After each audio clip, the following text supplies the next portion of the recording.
Good morning, everyone. Thank you so Morning. much, Favor. I don't know why I'm already excited, right? I don't know why I'm already excited. The moment Oh, it's I walked fine. into this training, and I was listening to Doctor, coming across also listening to Favor, right? I'm already excited, guys. I'm already excited because, and I'm just going to start with one key thing, right? Because we don't have a lot of time. We just have to. There's a lot of things that we need to cover in this particular short space of time. So, Doctor was talking about how he has tasted, right, people, and he has tasted selling to rich people, and he will take rich every single time. Guys, take rich every single time. Because what? The amount of time it takes to sell to poor people is the same amount of time it takes to sell to rich people. The only difference is what? Is that you get to, oh, sorry, guys, let me just, all right.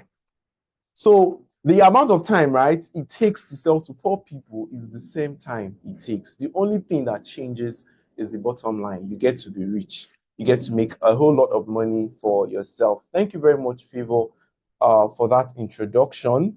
So to add to that bio, right, I'm now currently an author of two books on sales and an academy that is currently helping over 5,000 salespeople across three countries, Nigeria, Ghana, and Dubai. So pretty much because of the time, don't wait for, I always say, don't wait for slides, right? Don't wait for slides. Let's just get right into what we're discussing today. So I'm supposed to take us on the act of silent selling, right? On the act of silent selling. So we've been talking about, it's been a wonderful time, right? Since the high ticket sales challenge started, and we've been taught a lot of things. We've been taught, oh, this is what to say, this is what to do, this is how to do, this is where to visit, right? These are the things that you need to do in order to close sales, right? But I can bet it, right, that what we're going to be talking about today, you might have heard some of them, right? You might have heard some of them, and it's just a form of reinforcement for you this morning, or you are just hearing them for the first time. But it is not by chance that you are having this section this beautiful morning. So if you've not been paying attention, maybe you're working on something, I am urging you to just what? Give this 30, 45, 1 hour minute of your time, right? So that you can begin to make a lot of progress in your sales. So it is said, right, in communication, there was this particular ratio that I came across a few years ago, and it changed how I saw sales, right? It changed how I saw sales. First of all, selling is simply proving to somebody, right, that what you're giving to them is greater in value than what you're telling them to pay, right? So the only time someone gets to pay you is when they feel that, oh, what I am getting from you is greater in value than what I am asking you to pay, right? And now for you to sell, you have to communicate. You have to what? You have to communicate. You have to speak to someone for the person to buy, right? So I came across this particular ratio, and it's called the 7-38-55% ratio in communication. What do I mean? So in communication, 7% of the communication spectrum is your what your voice. The words you say, sorry, is the words you say is 7%.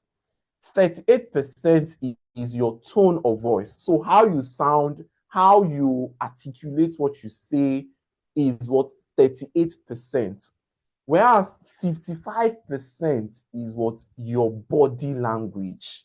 So what does that mean? It simply means that for you to persuasively communicate, your body language has to take the larger chunk of the communication. Now, a lot of us here, our communication or the way we speak, right, when we want to close the sale or we want to speak to someone about our product or service is we focus on the words. We focus on the words, which is the 7%. of that spectrum. So now you see why you're struggling to close sales. Now you're seeing why, after speaking to someone, the person is not responding to your WhatsApp message, or the person is putting you on ghost mode. Because what? You're just maximizing the lowest part of that sales conversation, which is your words. Your tone of voice is 38%, and your body language. Now, today we're going to be looking at this non-verbal cues that help you close sales. And the first non-verbal cue that helps you to close sales is what? Is number one, your environment. So as a salesperson, it is important that the first step you need to take is what? You need to organize your environment. What kind of environment are you as a salesperson? Years ago, not several years, just a few months ago, right? I and my wife were shopping for a wedding ring, and guess what? We checked out all of these shops, checked out, went to several ring shops and all of that. Now, get what? Something happened, right? That we got to this particular shop, a very small, a very small space. And while we walked into this particular shop, the lady that was in the shop, she comes out, the first thing that got our attention when we walked in was how the shop was arranged, the way the rings were arranged, the classifications of the rings. All of these things were arranged in such a way that the moment we walked in, we were already looking at, oh, so this is this. Oh, so this kind of ring is like this. Before she could even come out to have a conversation with us, we had already had an idea of the different kind of rings there and what they meant. And she comes out, and the way she just attended to us, guess what? The ring we bought in that shop was ×2 pricier than the other places we've checked out. And we bought that joyfully. Why? Because of what? Because number one, the first thing that got our attention was the environment. So what am I saying? As a salesperson, the first thing, your brochures, the things that you're sharing to your clients, right? I think I can hear someone say hello. Was that for? So the things that you're sharing, right, with your clients is what? It's important that you clearly what? Have them arranged. For example, you're going for site inspections, or you are sharing, let's say you are site inspections and you want to share a flyer, right? The way your flyer is structured is a critical factor for how people, for the reason why people will buy from you. Now, the second factor, non-verbal factor, is your energy. I talk about this. This has to be the most important aspect of your sales, your energy. Sales can only happen, right, when you have transferred emotions to somebody. What do I mean? The word emotion is simply energy in motion. And research has shown that people buy things emotionally and justify it logically. What do I mean? Whatever thing you are buying, you first of all have an emotional reason why you are buying that stuff. Every client you're speaking to, I see a lot of salespeople do this particular mistake, right? They reach out, they are speaking to a prospect, and they're focusing on this is the future, this is that, it is strategically located, it is this, that. All these things, as good as they are just logical characteristics. So the first thing you need to understand is, what is the emotional tie to buying this land, to buying this property? I'll give you an example. Just yesterday, right? Just yesterday, we closed the sale for a shopping complex, right?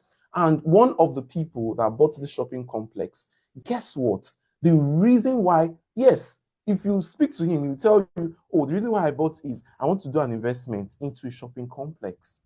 Well, on the emotional level, the reason why this man bought was because he wanted his daughter to have something. By the time she's 18, she already has something there that she can always get rental income from. And that's the emotional reason why. And it stemmed from the fact that the mom, because when they were growing up, when the dad passed, the mom struggled a lot. And why the mom was struggling, he just made that decision that I will not allow my family or I will not allow my children to suffer like this. And that was the reason why he bought. But if you're unable to identify that as a salesperson, you just be speaking about the features. Oh, this is that, this is strategically located, is blah, blah, blah, blah, blah, blah, blah. And you're wondering why this person is ghosting you, or why this person is taking so much time to cross that line of making a payment. Now, I want you to understand, there's something I always say. There is enough money, and I want us to settle this, right? I usually start my conversations talking about mindsets, because your mindset as a salesperson is your greatest treasure. Your mindset as a salesperson. It is that saying that if you believe you can't, you can't. If you believe you can, you can. And I always say it that there is no sales target that is not achievable. The only factor is the time. The only factor that makes a sales target unachievable is the time. The key thing is, do you believe it first? So as a salesperson, what do you even think about yourself, right? Before you start selling, there are 3 things you need to check before you start selling. Before you start going out to, oh, I want to go to Ikoyi Golf Club. I want to go to this golf club. I want to go to this pool, whatever. I want to go to this exclusive event. Before you step out, the first thing you need to check is what? How do you feel about yourself? How do you feel about yourself? That's the first thing you need to check. Now, the second thing you need to check is, how do you feel about this product that you're going to sell? You have someone you want to speak to. How do you feel about it?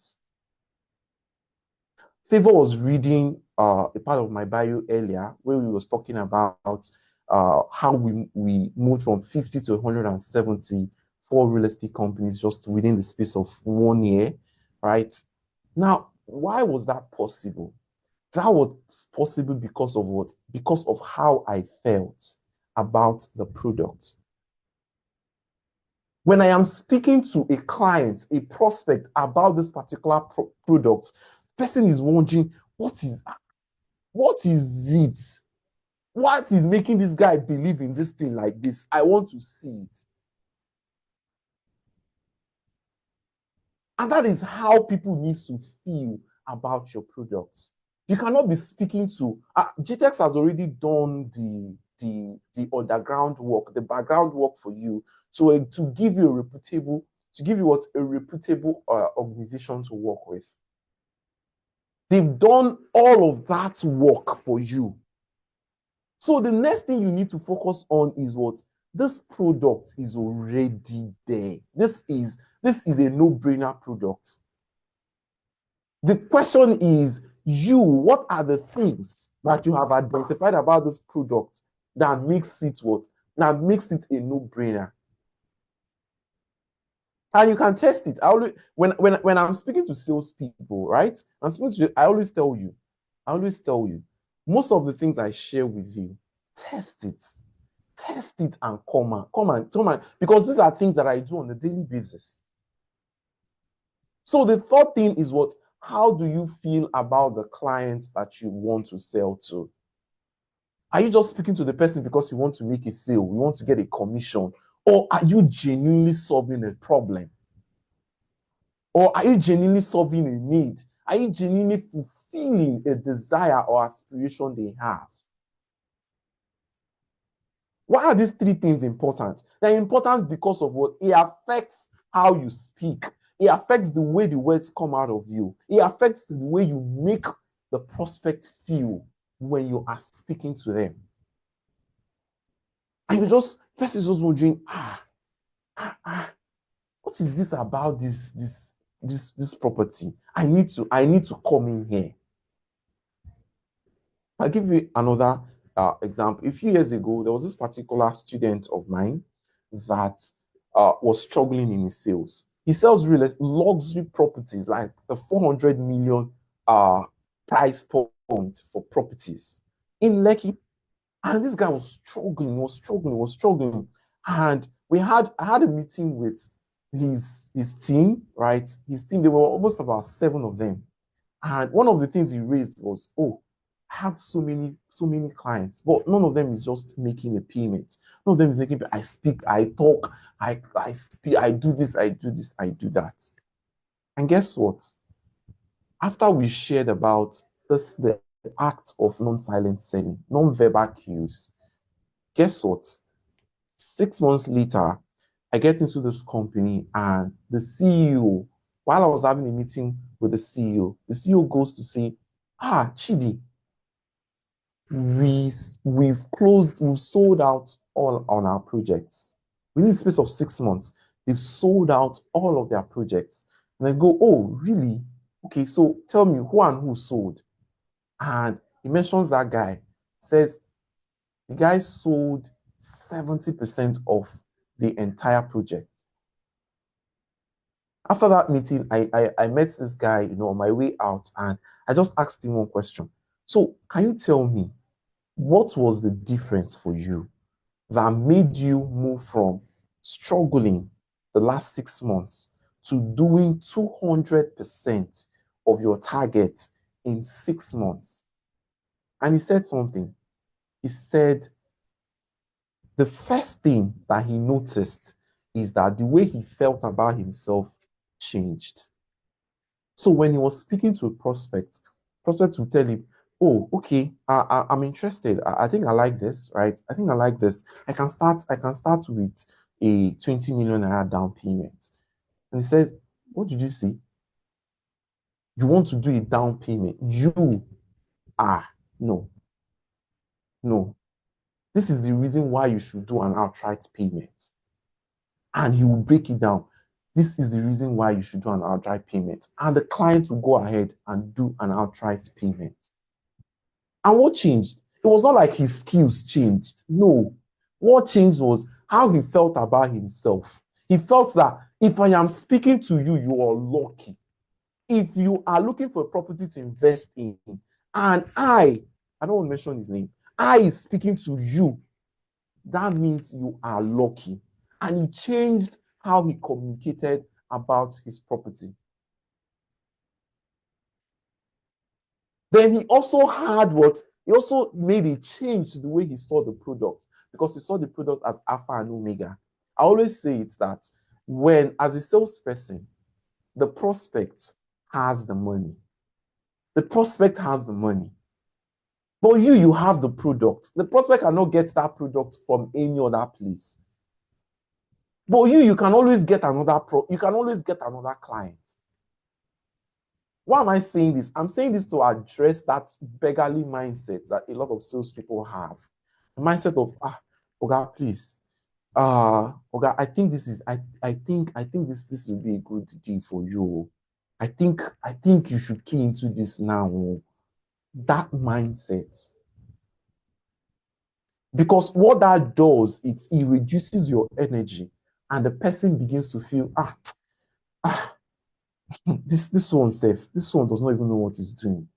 And you think that, oh, you guys are having a conversation, you guys are interacting, you're begging, you're pleading, or your attitude appears beggarly regarding that transaction. And remember, this is high ticket sales.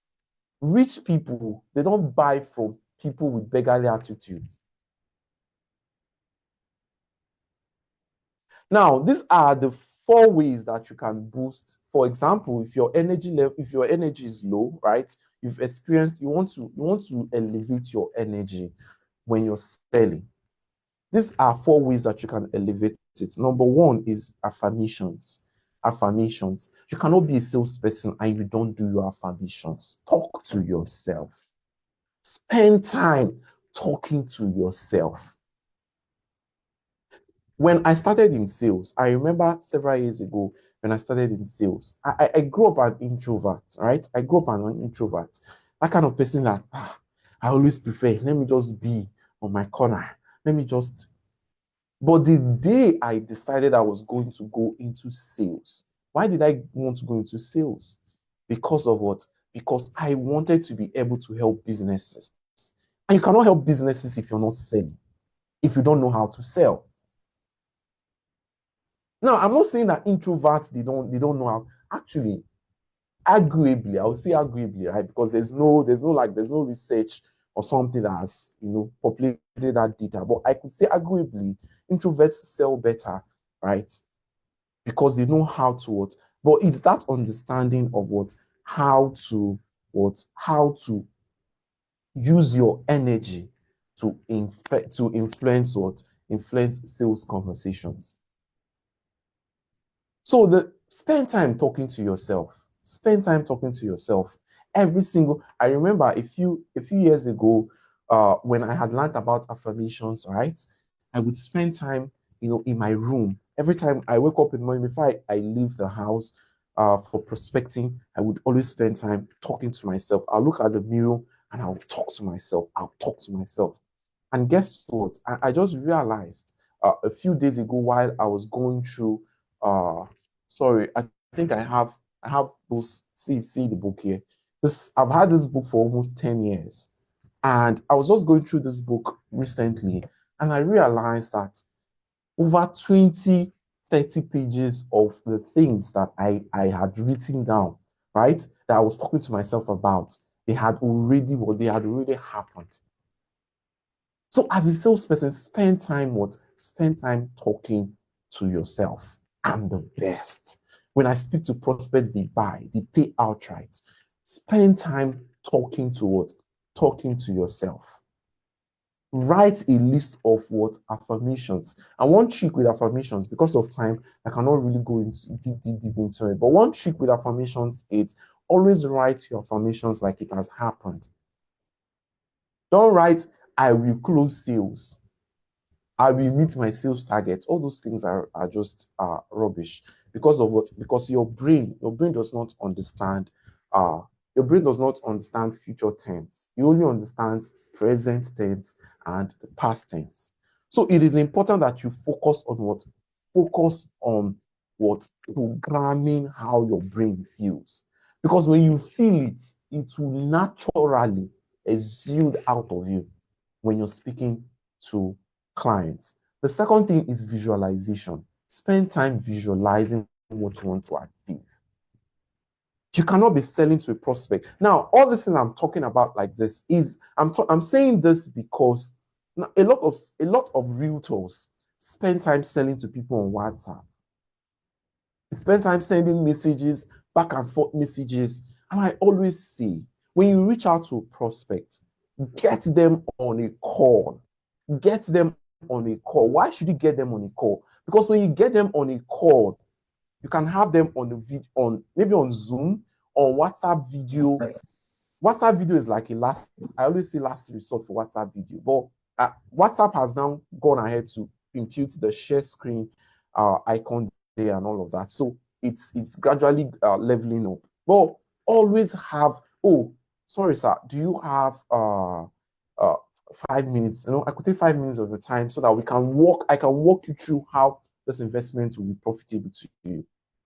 And you get on a call, dress well, and turn on your video and have a proper conversation. Now, the third thing is exercise. The third thing that raises your energy levels is exercise. As a salesperson, there's no way, as a realtor, there's no way you will not what? You will not integrate exercise into your daily routine. You cannot just wake up. Oh, you prayed and you carry your phone and you're calling people up and down and you're wondering why you feel by 11 a.m. you already feel like, oh my God, what can I do in this country? Oh my God, what is happening? And your energy drops. Spend time what? Spend time exercising.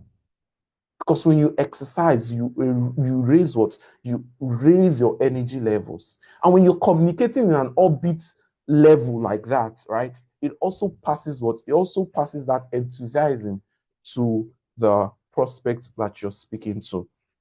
Now, the fourth thing, right? The fourth thing is your diet. Is your diet. Spend time. Curate your diet. You're a realtor, you're going to site, you're calling prospects, you're following up on people that said, oh, I'll make payments next at the end of the month, and you're not having proper diet. You're eating, you want to eat breakfast, you're eating gala and coke. You want to eat lunch, you're eating gala and coke. And you're wondering why what? You're wondering why when you're having conversations and the prospect says, I don't think I'm interested in it. Is it real estate? Please, real estate people should not disturb me. And you're already feeling like, oh my God, what can I do? Spend time what? Spend time, eat balanced diet.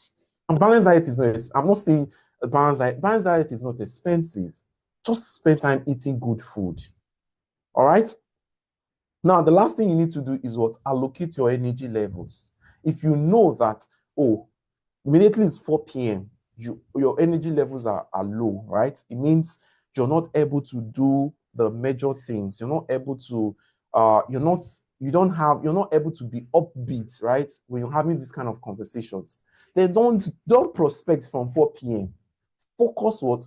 Focus your prospecting for those times when your energy levels is high.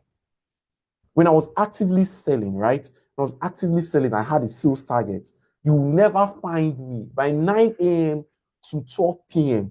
You will always find me prospecting. 9 a.m. to 12 p.m.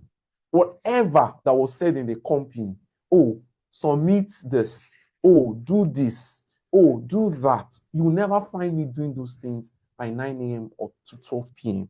because that was my prospecting time. That was my time to have conversations. Then 12 p.m., I can prepare a document or send this or follow up on this or prepare a contract or prepare all of these things because of what I have allocated my energy levels for this. This is where I know that whatever objection that comes, I'm taking it and I am moving forward. Now, the final thing is what? The third non-verbal tool is what? Presentation. Your presentation skills. Your presentation skills, right? How you present your product is the difference between someone buying from you or not. How you present your product. What do I mean?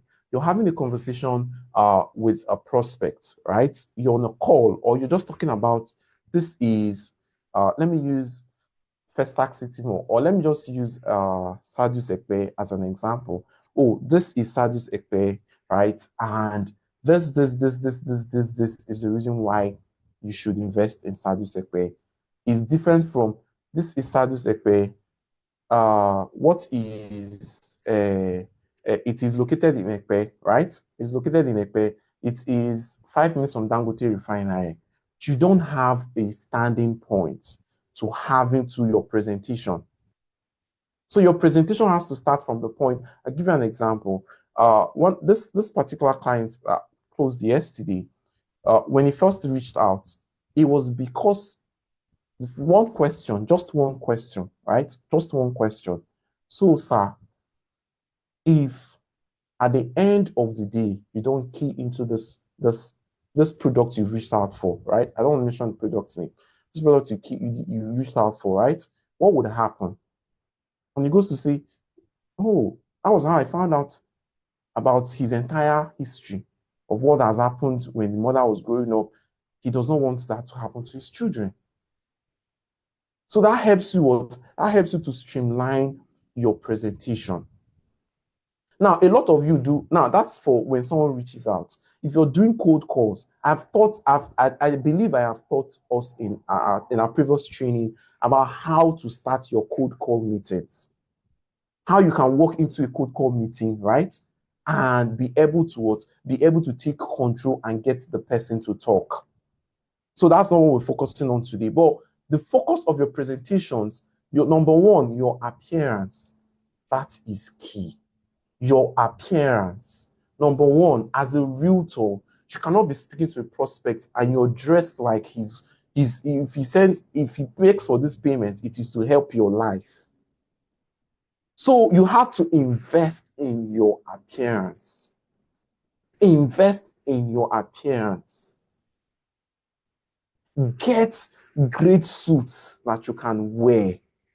I'm talking to the men. I don't always talk about ladies when it comes to appearance because ladies know how to dress well. It's just my agenda that is always struggling with this. You find a realtor that is selling a property worth over 150 million, 200 million, and the person is wearing a t-shirt and trouser. And you're wondering why prospects are not taking you serious. So invest in what? Invest in good suits. Invest in good native materials. Invest what? In good native materials. Then the second thing is what? Is your grooming. Your grooming as a man or as a woman. What? Invest in your grooming. Because you're selling a high ticket product. The fact that you're selling a high ticket product you need to ensure that what? Ensure that when a prospect is speaking to you, he does not feel like, oh, I am helping this person. Because of what? Because people, they do not buy from people with beggarly attitude. And think about it. How many of us here has ever given, let's say on the road, right? You're driving on the road, or you just withdrew money from the ATM. Let's say you withdrew 5,000 naira mint from the ATM. You enter into your car, and as you're driving, or at the traffic stop, right? While you're waiting for the traffic light to turn green, right? A beggar or someone just taps on your window screen, taps like and you turn. The person says, or you wind down, the person says, Oga, please help me. Help me. I'm not eating this morning. Help me. What would you do? Now I'm talking about the people that have good conscience. So you say, okay, I know what you do. You open your wallet and you take the 5,000 naira, the 5,000 naira mint, and you give to him, right? The 5,000, the money you just withdrew, I know you take it and give to him and you drive off. I'm sure if I should ask us individually, none of us here would do that. What would you do? You say, oh, okay, I think I have change. You check you open your glove box, you check. You open your wallet and you take out the change there and you give it to the beggar. That is what happens when you beg prospects or when you appear beggarly to high ticket clients. So even if they were going to pay 150 million for property, they will end up buying land of 5 million naira. Oh, and that is after you have talked, you have pressured, you have begged, you have emotionally blackmailed, you have done all of this. The person says, let me just help this person so that you will not be disturbing me again. So focus on what? Focus on investing in what? Invest in your grooming. As a man, your hair, if you're the type that keeps hair, your hair has to what? It has to be always cut your hair properly. If you're the type that keeps beards, ensure that what? Ensure that it is properly what? It's properly groomed at all times. And the second thing is what? The third thing is your scent. Your scent. Invest in fragrances, right? Invest in good scents.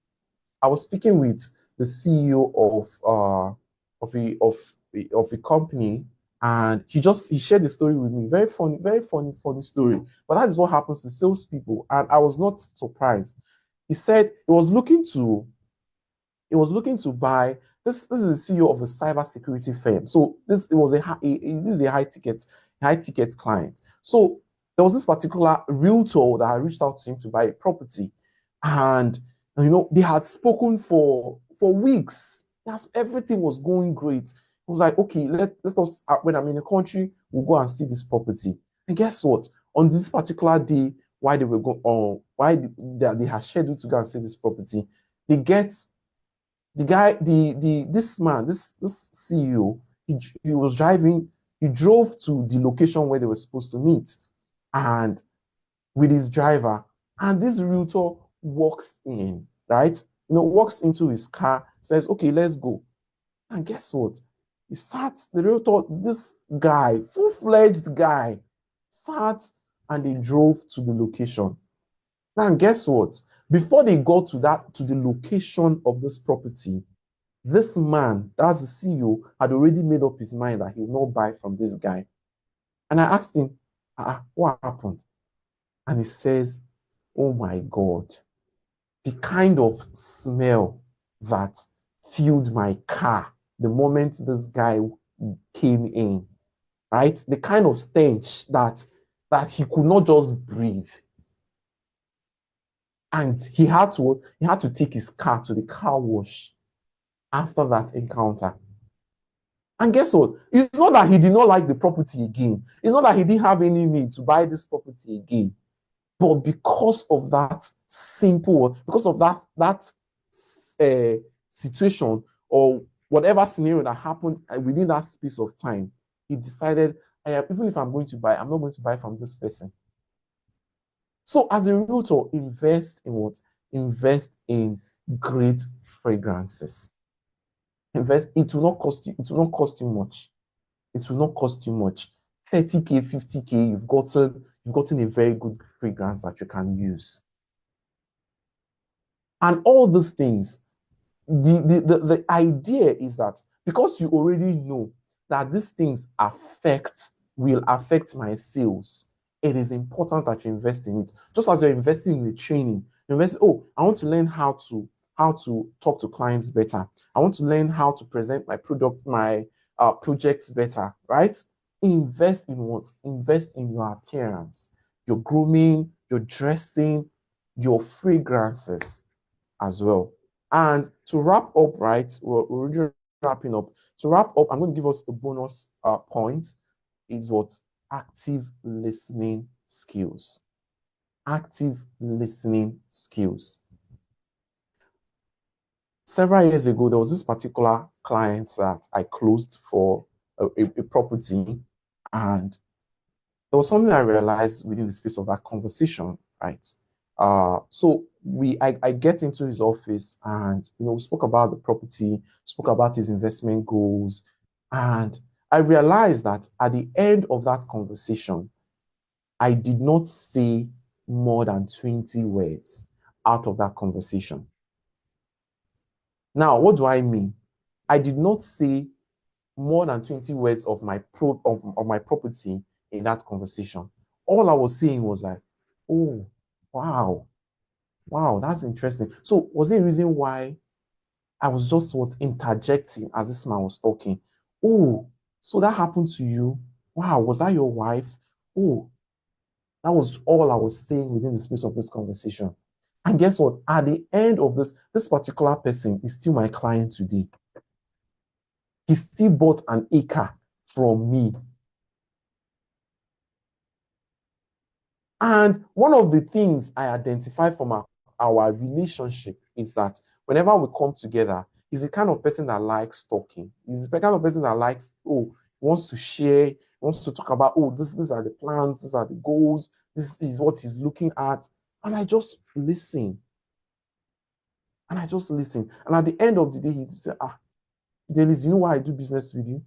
Because you understand me. I am not saying anything. I did not say anything. I was just giving him that space to talk. And as he's talking, I am listening. And there are ways to listen actively, right? There are ways to listen actively. Number one, you cannot what? Like, number one is your physical disposition. If you're listening to someone, the person has to know that you're listening to them. So it means if you're having a conversation with a prospect, this is why you need to get a prospect on a call. This is why you cannot be having a WhatsApp conversation for the first time. This is the first time you're speaking to this prospect and you're sending him, hello, sir. Good morning, sir. My name is this. I'm from this. This is the list of properties that we have for the first time.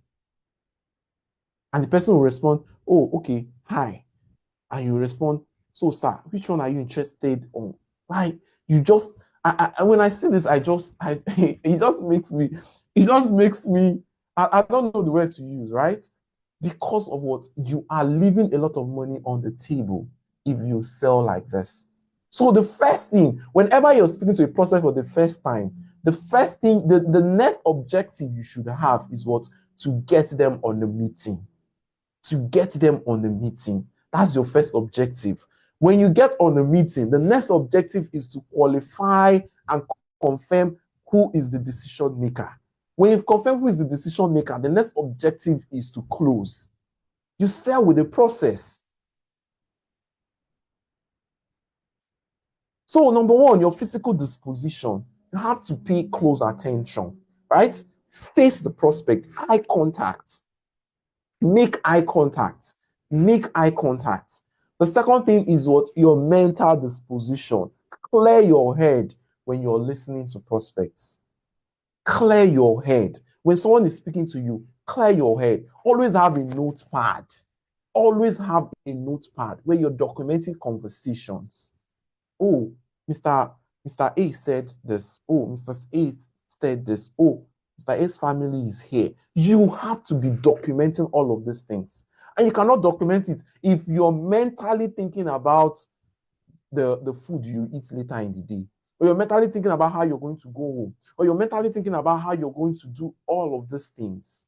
That is why exercise, diet properly, visualize is important. I don't walk into any sales conversation, any presentation. I must spend time visualizing the closure of that sale.